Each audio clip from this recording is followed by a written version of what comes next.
இன்னைக்கு நம்ம பாப்பாக்கு என்ன குடுக்கலான்னு பார்க்கலாமா? பாப்பாக்கு நம்ம இப்ப என்ன குடுக்க போறோம்னா, கப்ப தான் குடுக்க போறோம்.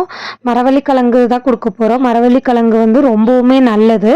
அதனால நம்ம மரவள்ளிக்கிழங்கு குடுக்கலாம். ஆல்ரெடி நான் பாப்பாக்கு எப்படி குடுக்கணும்னு சொல்லி போட்டிருக்கேன்.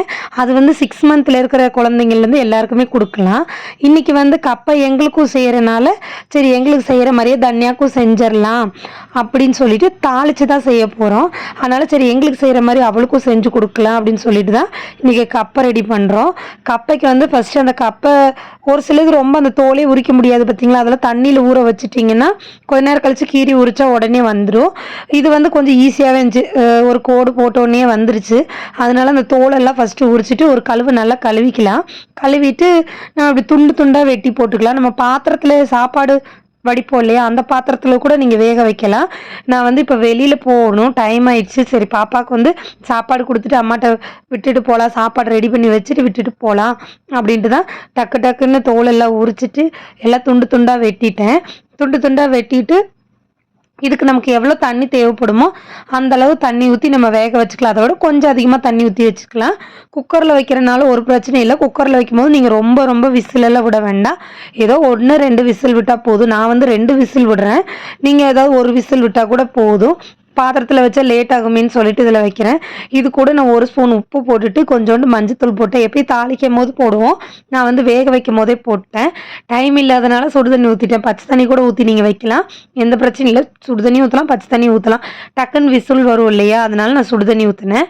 சுடு தண்ணி ஊற்றிட்டு அதை குக்கர் விசில் போட்டு மூடி வச்சுட்டேன். மூடி வச்சுட்டு அடுப்பில் வச்சு கரெக்டாக ஒரு 2 விசில் வந்துச்சு. 2 விசில் வந்தோடனே ஓப்பன் பண்ணியாச்சு. ஓப்பன் பண்ணிவிட்டு இதை அப்படியே தாளிச்சிடலான்னு சொல்லிட்டு ஃபஸ்ட்டு இந்த தண்ணி வடியட்டும்னு ஒரு பாத்திரத்தில் தண்ணி வடிக்கிறதுக்கு வச்சுட்டேன். குழந்தைக்கு இது ரொம்ப சேஃபான ஃபுட்டுன்னு சொல்லலாம். அதில் விட்டமின் சி, கே இருக்குது, எனர்ஜி சோர்ஸ் நிறையாவே இருக்குது. குழந்தைக்கு நீங்கள் 6 மந்த்லேருந்தே கொடுக்கலாம். நீங்கள் என்னோட பழைய வீடியோவில் ஷார்ட்ஸ் வீடியோ மாதிரி இருக்கும். அதிலெல்லாம் பார்த்தீங்கன்னா நான் 7 மந்த்லலாம் பாப்பாவுக்கு இது கொடுக்க ஆரம்பிச்சிட்டேன். இப்போ ரீசெண்டாக நம்ம வீடியோ லிஸ்ட்லேயே நீங்கள் ஒரு 8 வீடியோ தள்ளி பார்த்தீங்கன்னு வச்சுக்கோங்க, குழந்தைக்கு எப்படி தாளித்து குக்கரில் வேக வச்சு கொடுக்கலாம், இப்படி இல்லை கேரட் சீவுற மாதிரி சீவி கொடுக்கலாங்கிற மாதிரி வீடியோ போட்டிருக்கேன். இன்றைக்கி இது நான் எங்களுக்கு இப்படி தான் செய்வோம் தாளிக்கணும்னா, அதே மாதிரி பாப்பாவுக்கும் தாளித்து கொடுத்தாச்சு. இது ஒரு பக்கம் வடியறக்குள்ள சரி வெங்காயம் வெட்டிடலான்னு சொல்லிட்டு வெங்காயம் பச்சை மிளகா ஒரு சைடு வெட்டி வச்சுட்டேன். வெட்டி வச்சுட்டு இனி இது தாளிக்க வேண்டியதுதான். தேங்காய் எண்ணெயில் தாளிச்சிங்கன்னா இன்னும் சூப்பராக இருக்கும். இதை நல்லா இப்படியே நல்லா இடிச்சுக்கலாம். குழந்தைக்கு கொடுக்குற ஃபுட்டில் என்னென்ன இருக்கணும், கால்சியம் இருக்கணும், ஃபைபர் இருக்கணும், ப்ரோட்டீன் இருக்கணும், இந்த மாதிரி எனர்ஜி சோர்ஸ் எல்லாம் இருக்கும். அது எல்லாமே இதில் இருக்குது. இதை நல்லா இடிச்சிட்டு நான் தாளிச்சிட்டேன். தேங்காய் எண்ணெய் ஊற்றிட்டு கடுகு, கருவேப்பிலை, பச்சை மிளகா, வெங்காயம் போட்டுட்டு அப்படியே நல்லா தாளிச்சிட்டேன். இது இடித்ததை அதில் அப்படியே போட்டு தாளிச்சிட்டேன். குழந்தை கொஞ்சம் கூட மிச்சமே வைக்காமல் சாப்பிட்ருவாங்க. நீங்கள் வேணால் இந்த மாதிரி கொடுத்து பாருங்கள். இந்த மாதிரி கொடுத்தாலும் அப்படி தான் சாப்பிடுவாங்க. இதை நல்லா சீவி குக்கரில் ஒரு 4 விசில் விட்டு தாளித்து கொடுத்தாலும் சாப்பிடுவாங்க. இது ரொம்ப ரொம்ப நல்லது. நான் நாளைக்கு சக்கரவள்ளி கிழங்கு எப்படி கொடுக்கலாம், நார்மலாக வேக வச்சு தான் கொடுத்தேன். அதோட பெனிஃபிட்ஸ் எல்லாம் நான் போடுறேன். ஒரு சாப்பாட்லேயும் நான் அதோட என்னென்ன பெனிஃபிட்ஸ் அதனால என்னென்ன கிடைக்கும் அப்படிங்கிறத நான் போட்டிருக்கேன். என் வீடியோஸ் பார்க்காதவங்க வீடியோஸில் போய் பாருங்கள். ஒரு சாப்பாட்லேயும் என்னென்ன பெனிஃபிட்ஸ் இருக்குன்னு அந்தந்த வீடியோஸ்லேயே நான் போட்டிருப்பேன். உங்களுக்கும் பிடிக்கும்னு நினைக்கிறேன். நான் செய்கிற மாதிரி நீங்கள் செஞ்சு கொடுத்தா உங்கள் குழந்தை மிச்சம் வைக்காமல் சாப்பிட்ருவாங்க. என்றைக்குமே தனியா மிச்சம் வச்சதே கிடையாது. நான் தனியாக்கு மாவு ஐட்டம்லாம் கொடுக்கவே மாட்டேன். நீங்கள் என்ன நினச்சாலும் சரி, எந்த தோசை, இட்லி அந்த மாதிரி என்னைக்காவது ஒரு நாள் 2 நாள் கொடுப்பேனே தவிர எப்பயுமே அந்த மாதிரி ஐட்டம் கொடுக்க மாட்டேன். நிறைய காய்கறி போட்டு சாப்பாடு கொடுப்பேன், பருப்பு வகைகள் போட்டு கொடுப்பேன், கீரை வகைகள் போட்டு கொடுப்பேன், கிழங்கு வகைகள், அந்த மாதிரி பார்த்து ஒரு நல்லதாக பார்த்து கொடுப்பேன். நீங்களும் என் வீடியோ ஃபாலோ பண்ணுங்கள். என்னோட வீடியோ பிடிச்சிருந்துச்சுன்னா என்னோட ப்ரீவியஸ் வீடியோ போய் நீங்கள் பாருங்கள். மறக்காமல் சேனல் சப்ஸ்கிரைப் பண்ணுங்கள். அதே மாதிரி உங்களுக்கு ஏதாவது டவுட் இருந்தால் கேளுங்க. ஏற்கனவே ஒருத்தவங்க கப்பை கொடுக்கலாமா, செரிமானம் ஆகாது சொன்னாங்க. நல்ல செரிமானம் ஆகும். கப்பை கண்டிப்பாக கொடுக்கணும் குழந்தைங்களுக்கு. இதில் உள்ள நிறைய சத்து இருக்குது.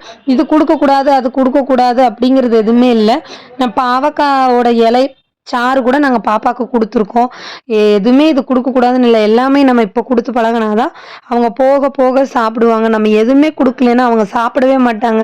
நான் பாப்பாவுக்கு தயிர் மட்டும்தான் கொஞ்சம் லேட்டாக கொடுத்தனே தவிர மற்ற எல்லாமே நான் கொடுத்துட்டேன். ஏன்னா அதுவும் இல்லாமல் அவளுக்கு சின்ன சளி, இருமல், காய்ச்சல் அந்த மாதிரிலாம் எதுவுமே வராது. ஏன்னா நம்ம ஃபுட்டு எந்த அளவுக்கு நம்ம குழந்தைங்களுக்கு கொடுக்குறோமோ அந்த அளவுக்கு இருக்கணும். சும்மா சாப்பாடு கொடுக்குறோங்கிற பேரில் ஏதாவது ஒன்று நம்ம ஊட்டிகிட்டே இருக்கக்கூடாது. நான் சத்து மாவு கூட கொடுப்பேன். அந்த வீடியோ நான் நெக்ஸ்ட் டைம் நான் போடுறேன், நீங்கள் பாருங்கள். அதுவும் நான் வீட்டில் ப்ரிப்பேர் பண்ணதும் கொடுப்பேன். அப்புறம் பால்வாடியில் கொடுப்பாங்க இல்லையா, அதுவுமே நான் கொடுப்பேன். அது கொடுக்கலாம், ரொம்பவுமே நல்லது. நான் ஃபஸ்ட்டு நான் கன்சீவாக இருக்கும்போது எனக்கு கிடைச்சதெல்லாம் நான் சாப்பிடல. ஆனால் எனக்கு தெரியலை, நான் அது சாப்பிடாம விட்டுட்டேன். ஆனால் தன்யாவுக்கு கண்டிப்பாக ஒரு நாளைக்கு ஒருக்கா ராகி கொடுத்துருவேன், சத்து மாவு கொடுத்துருவேன், பசும்பால் வந்து சின்ன பாட்டிலில் ஒரு பாட்டில் கொடுத்துருவேன். நானும் அவளுக்கு ஃபீட் பண்ணுறேன். அது இல்லாமல் வெஜிடபிள்லேயோ ஏதாவது சத்தான ரைஸ் ஏதாவது கொடுத்துட்டே தான் இருப்பேன். ரைஸ் கம்மியாக போடுவேன். எப்பயுமே அவளுக்கு கொடுக்குற சாப்பாட்டில் ரைஸ் ரொம்ப கம்மியாக போட்டு வெஜிடபிள்ஸு, கீரை அந்த மாதிரி ஐட்டம் அதிகமாக போட்டு கொடுப்பேன். நான் விரும்பி சாப்பிட்டுக்குவா. எல்லாம் தாளிச்சிட்டு கப்பை இதில் கொட்டிட்டு கிண்டியாச்சு. இவ்வளோதான், ரெடி ஆயிடுச்சு.